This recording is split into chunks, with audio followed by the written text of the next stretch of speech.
Bom, então a Petrobras está caindo mais de 10% hoje após a divulgação do resultado, que veio inclusive um pouco abaixo do esperado. Tem toda a questão dos dividendos, nós vamos falar mais sobre isso, né? O fato é que nós estamos vendo a Petrobras despencando e as outras petrolíferas estão subindo, indicando aqui, né, uma migração de capital. O pessoal está vendendo a Petrobras para comprar Prio, Petro Recôncavo, 3R, então o pessoal está migrando aqui para as empresas júniores, mesmo elas não pagando grandes dividendos, né? Então não é somente a questão do dividendo, tem mais coisa por detrás aqui. Então, de forma bem resumida, esse texto aqui da XP mostra o porquê que as ações vêm caindo, tá? Então a XP, por exemplo, esperava que dividendos mínimos de 3,9 bilhões de dólares somados a 5,5 bilhões para um dividendo extraordinário, tá? Então um dividendo mínimo de 3,9 mais um extraordinário de 5,5. O que aconteceu foi que o fluxo de caixa operacional da empresa veio um pouco abaixo, conforme eu disse, o resultado veio um pouco abaixo. Então esse dividendo de 3,9 acabou sendo 2,9, tá? Que na hora da divulgação ali era 2,7 de yield, né? Então veio um pouco abaixo esse mínimo e o dividendo extraordinário está ali, vamos dizer, enroscado, né? Eu digo enroscado porque o CEO da Petrobras, Jean Paul Prats, ele queria pagar esse dividendo extraordinário, mas ele foi voto vencido, né, no conselho. Ou seja, a Petrobras é uma empresa estatal, tá cheio de conselheiros ali do governo, e o pessoal quis segurar esses dividendos aqui, e o Jean Paul Prats, que é o CEO da empresa, acabou sendo vencido, tá? E aí nós vemos logo na sequência hoje, inclusive a ação até deu uma recuperadinha por conta disso, a Petrobras dizendo que pode distribuir o montante que foi para reserva estatuária a qualquer momento. Então o que aconteceu? A Petrobras ela destinou aqui parte desse lucro para reserva, e ela pode, como ela já havia dito anteriormente, pagar esse dividendo no momento que ela achar mais propício, ou de repente, né, tomar outro rumo para esse dinheiro. Mas sim, pode virar a aparecer um dividendo, vamos dizer, de surpresa aí a qualquer momento. E quando falamos de Petrobras, eu devo lembrar vocês que eu investi nesta empresa por 16 anos consecutivos, então eu já sei ali dos problemas dela, tá? E os problemas são dois principais problemas. O primeiro e o mais importante de todos é o controle de preços, que no momento não vem acontecendo. Toda aquela falácia do governo era mais um marketing ali para ganhar votos do povo. Não está acontecendo intervenção no controle de preços, não está tendo controle de preços, está praticamente igual ao PPI, então eles podem chamar do que for, é a mesma coisa que o PPI no momento, mas vamos lembrar que deixa uma brecha ali, já que se a política de preços ela é obscura ali, ela não é 100% clara, deixa uma brecha para em algum momento aí o governo, quando o petróleo, se o petróleo disparar, pode ser que eles mexam ali no preço e aí vai dar problema para a Petrobras. Mas enfim, até que esse petróleo realmente dispare, quando eu falo disparar forte mesmo aí, até lá tá tranquilo, não temos nenhum problema em relação a isso. Esse é o principal ponto, né? Porque não tem como a empresa ter margens achatadas assim e ficar tudo bem, não tem como. Esse aí é o principal ponto. O segundo é onde a Petrobras estará investindo, né? E aí se ela reduz os dividendos para investir mais, esse risco fica um pouco mais elevado, porque nós sabemos que o governo muitas vezes investe em coisas que não são tão bacanas assim, tá? A gente já vai falar sobre isso, mas primeiro vendo aqui, os resultados da empresa realmente caiu quando a gente olha em relação a 2022, 21% de queda, porque também o petróleo caiu, né? O petróleo caiu de 101, eu tô aqui na frente, né? 101 para 103, e o resultado ele veio melhor que 2021, porque o petróleo estava mais baixo também. Então, é meio que ele está seguindo ali um pouco o preço do barril do petróleo. É lógico que a empresa também vem evoluindo ao longo do tempo, a dívida vem reduzindo bastante. E quando a gente olha o endividamento da empresa, que já foi um problema no passado, ele saiu de 78,9 bilhões em 2019 para chegar a 41,5 em 2022 e agora já deu uma aumentada, sinal aqui de vamos ficar atento, eu não vou chamar de alerta não, mas vamos ficar atento aqui a essa dívida aqui.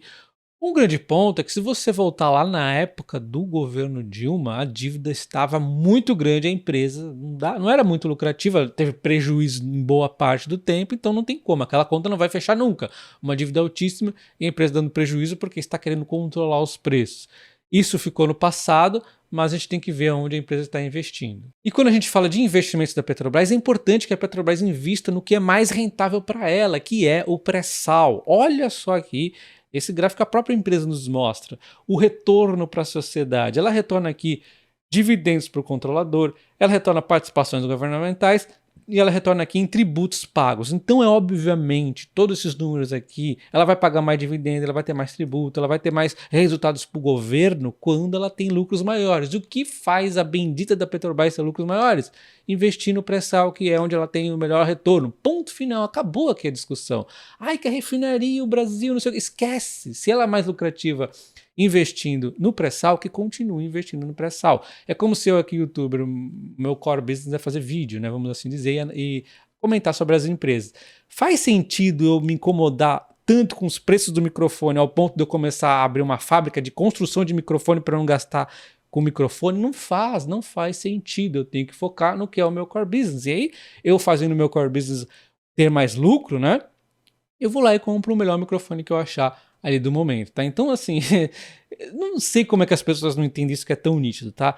Então ela tem a transição energética, ela tem que investir sim, porque faz parte do futuro, é uma diversificação importante, aí sim eu concordo, mas eu acho que tem alguns exageros aqui, como tudo que a gente tem falado ali de eólico offshore, muito investimento, eu acho que tem que ter um pouco de calma, a diferença entre o veneno e o remédio é a dose, né? Tudo bem, mas a gente vamos só ficar atento, não precisa preocupado, mas tem outros investimentos aqui que já me incomodam, como as refinarias. Para que tanta coisa com refinaria, além de outros que eu já vou comentar? Mas antes, eu estava esquecendo aqui. O que acontecia com a Petrobras em retorno para a sociedade de 2015 para trás? Quando ela fazia o controle de preços, quando ela investia, não vendia nenhum campo que deixava lá largado, quando a refinaria era o foco. Aí, o que acontecia com a Petrobras? Ela dava prejuízo. Prejuízo dá retorno para a sociedade? Não. Então, por mais que na cabeça de vento de alguns caiba a narrativa que a Petrobras deve ser uma ONG sem fins lucrativos, ainda assim esse não seria o melhor caminho para a sociedade, porque ela traz o melhor retorno para a sociedade quando ela é mais lucrativa, quando ela consegue crescer.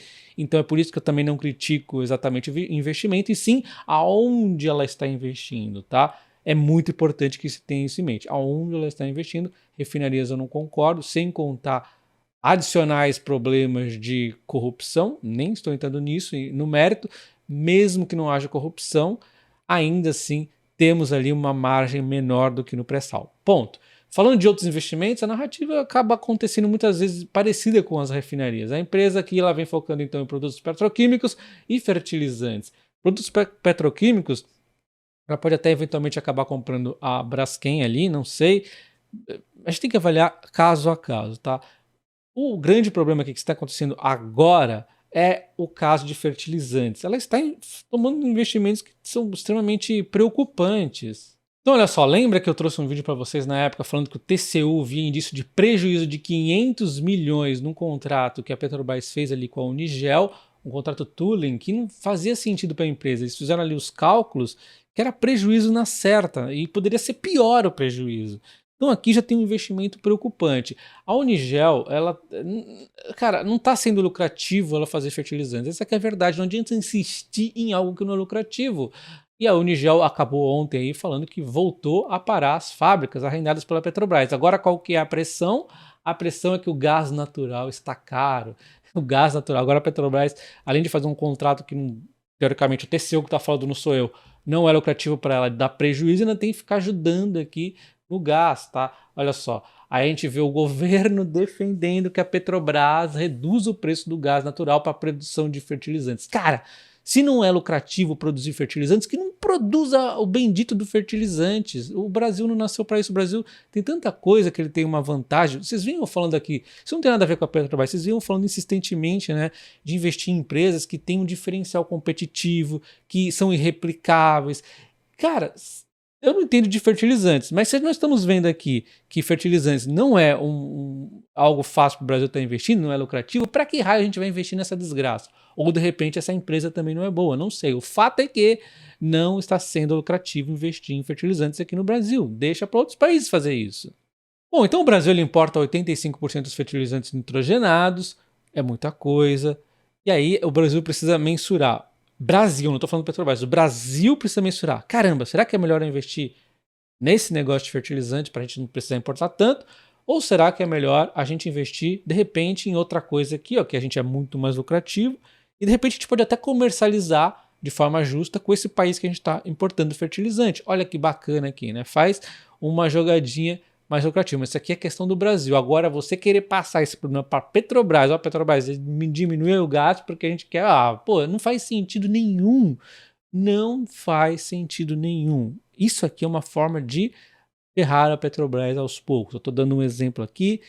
E cada coisa que a gente vai pesquisar um pouco mais ali na Petrobras, você vê um pequeno problema. Que isso aqui é uma corrosão de valor no longuíssimo prazo, tá? Não estou falando que vai acontecer. A empresa, de novo, pré-sal no Brasil é diferenciada, a empresa tem uma altíssima qualidade, mas quanto mais ela desvia do pré-sal, menos interessante ela acaba sendo, tá? Ela poderia ser, de repente, a melhor petrolífera do mundo, mas ela tem que parar de ficar olhando essas coisas. E nesse momento a gente vê a Petrobras reduzindo a queda, já está caindo 9%, agora já está quase ali 8,5%, está reduzindo a queda, muitos por conta do pessoal resfriando os ânimos aqui, né? E também por conta do discurso da própria Petrobras dizendo que as reservas, o dinheiro destinado à reserva pode vir a se transformar em dividendo a qualquer momento. Aliás, isso não é necessariamente uma novidade, mas o mercado ele gosta de ouvir essas coisas, né?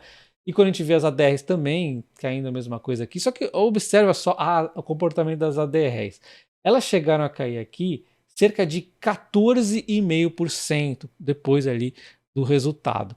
Então, resumidamente, o que mais se preocupa os investidores é a questão do controle de preço, que parece ter sido afastada pelo menos nesse momento, por isso que a Petrobras está performando também, e tem a questão dos dividendos. Como a gente viu, o mercado fica atento muito aos dividendos, o resultado também veio um pouco abaixo, as ações caíram bastante, mas tem esse outro ponto que é onde a Petrobras está investindo. Eu sei, você pode olhar ali e bater o olho, é só 500 bilhões, beleza, é só 500 milhões de fertilizantes, só que tem ali já a questão do gás que tem que reduzir, que já começa esse zum. Aí daqui a pouco tem as refinarias que volta e meia ali estão negociando. Tem que ficar analisando a Petrobras de perto para realmente saber se é um case bacana ou quanto você gostaria de estar investindo ali, que é uma empresa bacana, mas tem que monitorar tudo isso. Então é por isso que eu vinha vendendo a Petrobras e encerrei minha posição ao fim do ano passado por completo, porque eu não queria mais ficar acompanhando política. Que política é como se fosse um fundamento quando a gente fala de Petrobras. Olha, PL, PVP, política, é um fundamento importantíssimo. Quem não acompanha a política está simplesmente aí arriscando investir aleatoriamente. Não tem problema você investir desde que você acompanha a política. Essa é a minha visão. Como eu não queria mais acompanhar, pelo menos não como investidor, como youtuber eu posso acompanhar para passar para vocês, que aí eu não me estresso. Aliás, ainda me estresso às vezes, mas enfim, porque eu fico torcendo pelo bem da empresa, mesmo que eu não invista mais, né? Enfim, e é um ponto que me irrita menos do que ser investidor, pelo menos, da Petrobras, ficar vendo esse tipo de coisa acontecendo. E assim, isso aqui é nada perto do que eu já vivi na era do governo Dilma, onde, não sei, tudo era normal e as coisas mais bizarras aconteciam. Enfim, um abraço, até o próximo vídeo. Valeu!